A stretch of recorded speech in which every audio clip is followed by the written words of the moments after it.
Hola, ¿qué tal? Muy buenos días, buenas tardes, buenas noches. Yo soy José Martín López Leiva. Soy de la Preparatoria Oficial 95 Guerreros, de grado primero, grupo 2, del turno vespertino. Este video lo haré con la materia de gestión de conocimiento, que yo hablaré de 3 puntos. El primer punto sería saber observar. El segundo sería centrar la atención sobre lo que se necesita. Y el tercer punto sería ordenar datos. Empezaremos primero con el primer punto, que sería saber observar. Bueno, empezaremos. A veces cuando buscamos información, hay demasiada. Lo que me quiero referir, que no sabemos específicamente lo que queremos buscar. Tenemos la idea más no el concepto. Y más sin embargo es buscar información como si fuera una aguja en el agua o algo así. Y bueno, para saber observar, en este caso buscar información, se necesita tener una mente como un buen investigador. Quizá podrás hallar mucha información, pero debes de ser muy específico en qué es lo que quieres buscar, ya sea una persona, un animal, una fecha, un proyecto, etcétera, ¿no? Pero a veces es muy complicado con solo una simple información. No es lo mismo buscar los animales que buscar animales en extinción. O sea, ya son más particulares, más no, ya no son universales. Debes de ser muy específico en este caso. Supongamos también que quieres buscar información, ¿no? En internet, supongamos. Pero a veces lo que quieres buscar no es lo mismo. Supongamos que en internet buscas en inglés beer y le pones en el buscador. Cuando te sale la información te salen de prendas de ropa, o sea, marcas de ropa, y no es lo que tú estás buscando. Así que en este caso deberías de usar sinónimos y antónimos, o decir lo mismo pero de diferente manera. Bueno, en este caso del internet, su información puede ser de dudosa procedencia. ¿Esto qué quiere decir? Que no está avalada por una institución o por una universidad o por un experto. Por eso es muy complicado o confiable con esa información. Más sin en cambio, en una biblioteca tú vas más a la segura, porque en un libro ya pasó por varias revisiones, ya pasó por varias pues, revisión, y pues vas más a la segura a la información que tú vas a buscar. Mira, acércate. Aquí hay unos aspectos sobre la lectura crítica, que que son, bueno, son unos puntos para un buen lector. Y la primera es la fuente. Bueno, la fuente es un aspecto muy importante a evaluar. Así que el lector crítico siempre se debe de preguntar que cuál es la fuente, o si es confiable. En la fuente debes de fijarte también en el autor, quién escribió el texto. De preferencia busca su trayectoria o currículum y escoge a quién a su aspecto es la materia. La editorial también es muy importante. Busca que la editorial coincida con la reputación y que no esté financiada por algún grupo o determinado interés, que sea segura. Fecha de publicación también es muy importante. Si buscas algún tema de actualidad, prefiere las fechas más recientes. Si buscas algún tema histórico, quizás sea recomendable una fecha pues contemporánea al sujeto o hecho buscado. También debe de ser lugar de publicación. Ese también es muy importante, pues puede que el texto sea una traducción. En este caso sería mejor una traducción hecha por México que en Argentina. Bueno, el punto número 2 sería cómo presenta el autor la información. Bueno, el autor puede construir su texto utilizando enunciados o juicios con distinto grado de certeza o confiabilidad. Estos pueden ser hechos, inferencias u opiniones. Bueno, hecho, ¿qué quiere decir?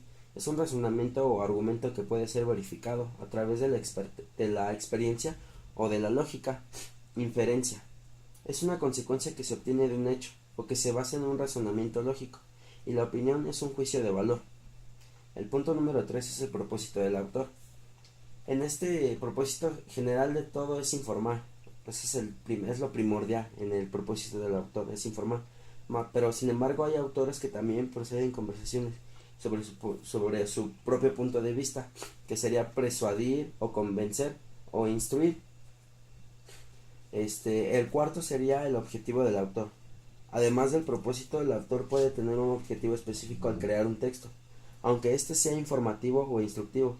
Por ejemplo, si un autor publica un artículo sobre los animales en peligro de extinción, Su propósito será informar, pero su objetivo puede ser recaudar fondos para la conservación de ciertas especies. Es un trabajo que, bueno, te da beneficios, ahora sí que a final de cuentas. El punto número 5 sería el tono. Es un texto que podemos reconocer el tono de palabras, así como lo hacemos con las voces humanas, y el tono nos deja ver el estado de ánimo de las personas. Al oír la voz podemos saber si alguien está enojado o contento, triste, aburrido. Igualmente podemos saberlo al leer un texto, sobre todo si es persuasivo, ya que el autor puede relevarnos sus sentimientos de alegría o desilusión, enojo, etcétera. El punto número 6 sería el tipo de lenguaje, del lenguaje, perdón. El lenguaje, dependiendo de su seriedad o confiabilidad, puede ser de dos tipos, subjetivo u objetivo, de estas dos formas. El objetivo cuando no se deja llevar por los sentimientos. Un ejemplo, si en un periódico una nota dice, en el año de 1985 hubo un terremoto en la Ciudad de México. El lenguaje es subjetivo cuando el autor se deja llevar por los sentimientos. Un ejemplo, si un texto dice, en 1985 en la Ciudad de México padecimos un terrible desastre natural que aunque después de 25 años tiene consternados a todos los habitantes de la capital. Eso sería muy diferente, tienen que ver los sentimientos. El punto número 7 es la hipótesis o tesis que el autor defiende. Una hipótesis es una suposición de algo que se ha de verificarse. La hipótesis o tesis del argumento que el autor pretende demostrar a lo largo del texto suele manifestarse en la introducción de un libro, al principio, y se vuelve a mencionar que las conclusiones normalmente enfatizando que sí se comprobó la hipótesis. Bueno, el punto número 8 y el último sería calidad de la argumentación. La argumentación está constituida por las razones o argumentos que expone el autor con el fin de demostrar su hipótesis. Tú aprenderás a identificar y construir argumentos muy precisos y sólidos de la materia de lógica, pero como lector crítico debes analizar que sean razones de peso, lógicas y verdaderas. Esos serían los 6 puntos los 6 aspectos de una lectura crítica. Los 8, perdón. Ahora vamos con el punto 2 que les había mencionado, que es centrar la atención sobre lo que se necesita. Si quieres, pásate por acá. Bueno, en este punto, debes de saber muy bien lo que tú buscas, como lo había mencionado. O sea, qué es lo que claramente quieres buscar. Y en te mencionaré 2 técnicas de lectura, que sería hojear y examinar. ¿Sale? Bueno, en una lectura, por ejemplo, en un libro, te ayudará mucho los patrones gráficos.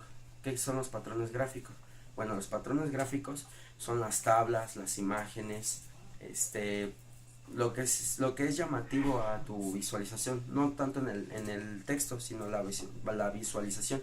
Y la tipografía es en un párrafo que, por ejemplo, viene una palabra en negrita o en itálica, subrayada o de otro color, o sea, llama la atención. Y que esto de la palabra, bueno, la tipografía es donde el autor quiere mencionar lo que es importante en un texto, y en esto viene en la parte de hojear. Bueno, también es muy de preferencia observar los dibujos, las fotos, los diagramas, que también es donde viene la información. El autor también usa esas partes para pues consensar la información y que sea más, bueno, que llame más la atención. En esta parte sería hojear, pero cuando hojeas libros se llama hojear en forma general. Esto es cuando lo haces en un libro, como lo había mencionado, que empiezas a hojear, y en estas partes aquí te diré cuáles son en la parte de hojear.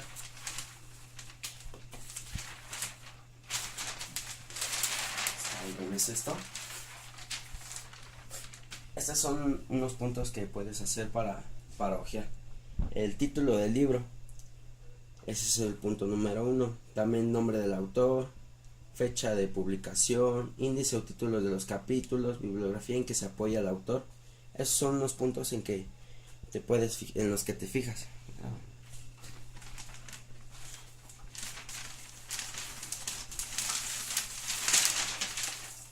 Bueno, como lo había mencionado, esto es en libros grandes, por ejemplo en una Biblia, esto de hojear en general, pero no es lo mismo hojear un libro que hojear una revista.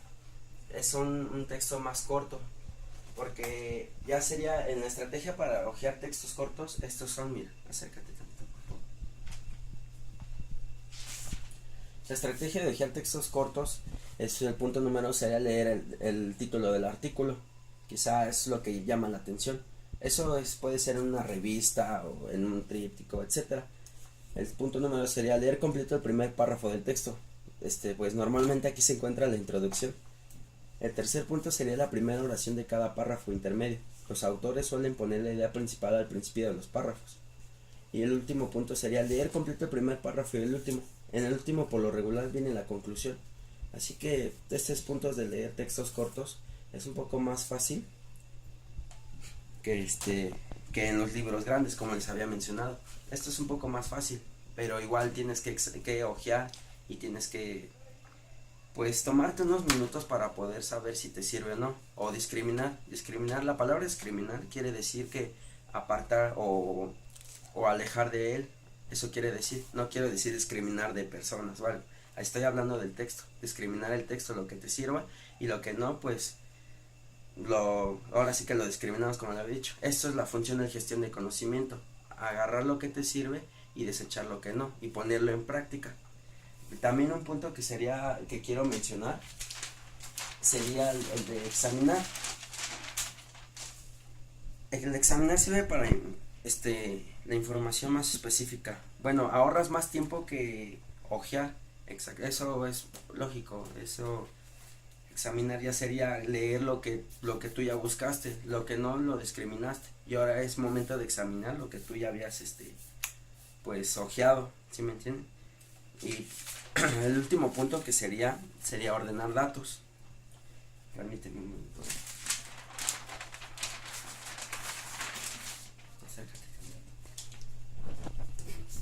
Estos puntos, antes de que me vaya al de ordenar datos, son las estrategias para examinar. El punto número 1 es definir el objetivo de lectura. El punto número 2 sería definir la forma posible de las respuestas: nombres, fechas, números. El 3 sería buscar rápidamente la respuesta. Y el 4 sería ignorar el resto del material. Como les había mencionado, sería la palabra más reconocida, que sería discriminar. Y también les quería mencionar otra cosa en esta parte de examinar. Que en el de examinar podríamos también, supongamos, en una fecha, podría recorrer todo el texto. O sea, ya no es necesario que leas todo el texto, sino que nada más lo recorras y que busques el número o la cifra. Por eso es que es importante que te fijes en la tipografía, en los patrones gráficos. Y más que nada, cuando busques un nombre, o busques una fecha, o busques una ecuación, sea más fácil recorrer el texto visualizándolo y viendo si hay un número o una fecha. Eso es más fácil y te ahorras mucho tiempo y no lees tanto material que no te sirve, y que solo ocupes lo que te debe de servir y lo que quieres. Bueno, vamos por el último punto, que sería ordenar datos. Bueno, cuando busques información debes recopilarla al menos de 3 fuentes, no nada más de una. No hay que ser conformistas y mediocres. Debemos de buscar información de todos lados.